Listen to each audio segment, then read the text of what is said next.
This is Cutting Down the Nets, the Giant Saturday edition. We've got 100 games to filter through. I've narrowed it down to a pool that I feel very comfortable with, and we will ride or die. So let's cut to the chase. Again, all plays to be on bet stamp. I am getting this out as early as possible when there's that many games on a Saturday. Bovada lines are not quite out yet, so I'm working on some openers, some of which are soft and will likely change a little bit. You'll have to make some decisions for yourself. In some cases, we'll get better numbers. In some cases, we'll get worse numbers. It's just kind of the way it goes. So, ran the model for the entire slate, narrowed it down to a pool, and I'll kind of walk you through that right now. So when we look at the Giant slate of games, yes, handicapped each one.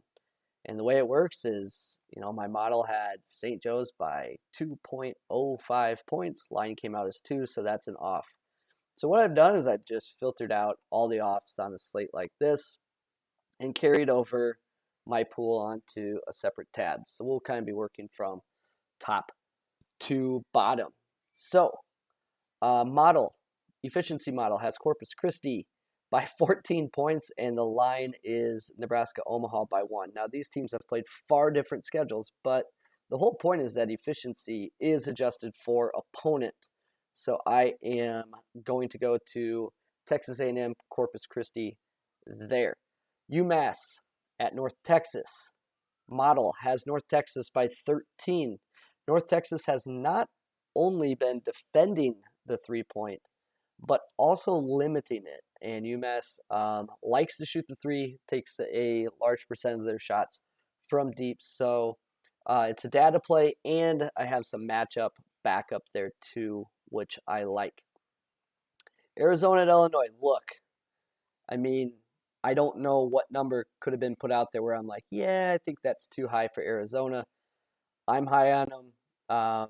Anyone looking at efficiencies is high on them.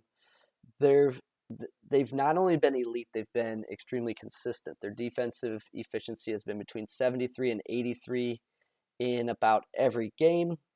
Illinois is a different offense with Kofi. They certainly have looked better, and their data supports it. But this is short enough that I'm willing to lay 2 on the road, which will be a raucous environment. I'll still ride with the Cats there. One that I'm okay on just because of the quality of teams is Longwood and Morgan State. Morgan State, obviously pretty bad to be 10-point dogs at Longwood. Model has Longwood more by 18, and I could see Morgan being forced into some jumpers. So I put that in my pool. Do what you want with those with those extra games as you can choose. Okay. Before I even say anything about this game, personally, I'm Tim Miles stan. That's my guy. Man, I like the guy, like his ability to coach, and the data has San Jose State by 5, and they're getting points at home against Pacific. So, put me down for that, but I understand if you don't feel as strongly. Georgia Tech and LSU are playing on a neutral court. Data has LSU by 16. The line is 9. That's a big number for 2 good teams. Georgia Tech is certainly capable. They've played well this year.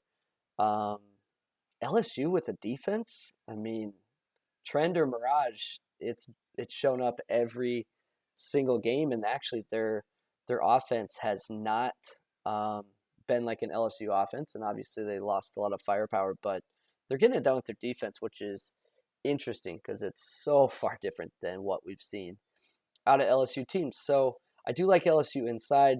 Tech's going to get looks from 3. That's just how it's going to work, but I am fine with the Tigers there. Ohio and Stetson, if you want to go into the Bobcat, what is Stetson? Are they the Cowboys? Some sort of cowboy hat, anyway. I'm not sure what they are. Ohio has been beaten in the mid-range, not an area that Stetson can really exploit. So Ohio's favored by 7. Uh, my data had the line closer to 13, so um, something worth looking at. This one's kind of gross. Norfolk State, not good. Wichita State, I don't know, man. I don't think, yeah, not my type of team, but plenty of 3-point looks for the Shockers. I'm just going to sit that out, but there is quite a bit of variance in the line and what my data thought the point spread should be. This line's going to bounce around a lot because it's right around the number, and that happens. It's pretty easy to cross over 0 and stuff like that on games like this. So Houston and Alabama, look, Bama, we know what Bama does, and Houston is, other than transition defense, in terms of three-pointers, they're going to let Bama do what Bama does. So not that Bama would change depending on the opponent, but 44.5% of Bama's shots are from three-pointers, and Houston is forcing teams into a 49% clip from threes. So kind of a high variance game here. Usually Houston has an edge on the boards or edges in other areas, and this is fairly even.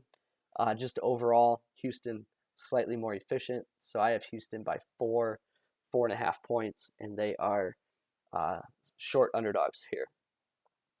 Marshall at Eastern Kentucky. I have Eastern Kentucky by 5.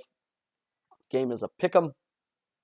Going to be a high variance game. Eastern Kentucky shot 51 3-pointers recently. It wasn't their last game, it was the game before.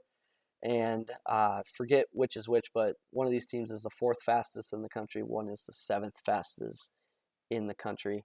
So slight data edge. And when you have those slight data edges, typically more possessions are good. If this game got to 85 possessions, that small edge you have hopefully is realized over a larger sample. South Dakota State, Wazoo. I have questions about Wazoo's profile, a tad overrated, and this is probably, oh man, I don't know. The Jackrabbits lost to Idaho, but the Vandals couldn't miss. Wazoo's been defending the 3 well. I don't know. Data has Wazoo by 9, and the line is only 4. That's just surprising. So I would expect that line to move, but I've been wrong before. Discrepancy in my data versus the line on Minnesota, Michigan. I put at Breslin. This is at Michigan, so that is not the Breslin Center. That is, oh gosh, what do they call that place? Whatever. I'm just not taking Minnesota on the road, but line is 12. Data had it closer to 7, but I need to see more of the new look Gophers before I bite into that. UConn at Bonnie. Going to be a bit of a grinder. Should be a fun game. I like both teams long term and hope both get seeded well in the tournament because I could see good things from either. But I'm going to lay the 4 here. I have UConn by 8.5. The line's 4. Both teams probably go some stretches without scoring. Should be a good basketball game. I don't know. Syracuse I have by 7. The line is 2.5. And I understand why the line's 2.5 when you look at shot quality and things like that. Georgetown's been a tad unlucky. But, oh man, from a shot selection idea, Syracuse will force you into jumpers. And even though they haven't been awful this year, I certainly like the idea of Georgetown shooting jumpers. And Syracuse offensively just doesn't really struggle with anyone. So, yeah, I mean, if you can hold Georgetown to jumpers, I like Syracuse here. But I understand it's a road game, road favorite, tough spot. New Hampshire, Duquesne, there's a slight discrepancy there, but it crosses over the 0, so that's a pass for me. Both teams pretty poor. Cal Poly, Portland State, I'm going to pass on that as well. Pass on Austin P, North Florida. Pass on Samford. So just showing you these numbers, how there is, in my opinion, some data edges. Out of all these, I'd probably be most interested in Cal Poly. BYU Creighton, this is played on neutral court. Creighton's super young, so I I like this spot from a narrative perspective, just on BYU being a little more tested with the type of games they've played this year. I do understand BYU's down a good player. This is what I think is a good spot, and I am fine going with the Cougs there. TCU and Texas A&M, this is close. TCU favored by 2. I have Texas A&M by 2. These are similar styles, similar teams. I will likely sit it out, but interested to see where the line moves on that one. VCU and Old Dominion. So I have VCU by 6. Line is 3 as of opener. Old Dominion struggling offensively, VCU elite defensively, so I'll bite on that. It could be kind of fishy with yet another road fave, but I am fine with that. I'm not going to galaxy brain that one. Kentucky, Notre Dame, I have Kentucky by 6. Line is 3. Notre Dame's one of the few teams that looks like they may be able to keep the cats off the glass, but I'll take Utah's close twos versus the Notre Dame jumpers there. So that's kind of what I've got. What that all leads to is a card that's looking like this. So I have Texas A&M, Corpus Christi, North Texas, Arizona, San Jose State, LSU, Houston, Eastern Kentucky, UConn, and Syracuse. So let's talk line movement on this first group. There's not much that could scare me away from anything but LSU. When you're dealing with that many points, I wouldn't want to be north of 10 or anything like that. Like, that's getting a little tight. Houston, Bama likely bounces back and forth. I'll take Houston with points, but that line, I don't know. Sometimes something gets touted and it gets steamed a bit. So just something to monitor there. Otherwise, I'm pretty comfortable like with half to 1 to 1.5 point moves. I don't see much issue with the amount of variance we had built in there. For the bottom, though, Longwood at like 12, I'm out. Ohio at like 9, I'm out. Wazoo, I'm fine into the 5s, but certainly not 2 possessions or anything like that. BYU, it's likely going to move, but I'd like to keep it under 2 possessions. That may not be possible, but I would be fine a point worse than this, so maybe 6.5. VCU, I'm fine there. I feel comfortable about that game. Same with Kentucky, so if I had to eat all the way up to 4, I would, and I think the longer you wait, the more likely that scenario is. So everything I do will be on BetStamp. You make your own decisions. Hopefully you've seen some things that caught your eye. It should also reinforce that, I don't know, we ended up with a pool somewhere around 20, so that means 80 games. The model just spit out a number that was within a point or 2 of the actual point spread. So I think that is interesting, a little bit of validation there. So had a decent year so far. Big Saturday. Shut up or go home. So should be fun. I will get these in once Bovada opens up and probably have to eat some worse numbers.